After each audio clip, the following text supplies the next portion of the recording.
গণিত এমসিকিউতে ফার্স্ট নাম্বারটা হিসাব করা হয়, টোটাল মার্ক হচ্ছে 30। 30কে 3 দিয়ে ভাগ করা হলে তোমাকে অবশ্যই ওইখানে 10 পাইতে হবে।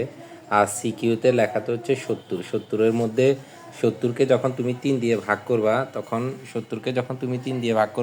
তখন ওখানে অবশ্যই তোমাকে 23 পাইতে হবে।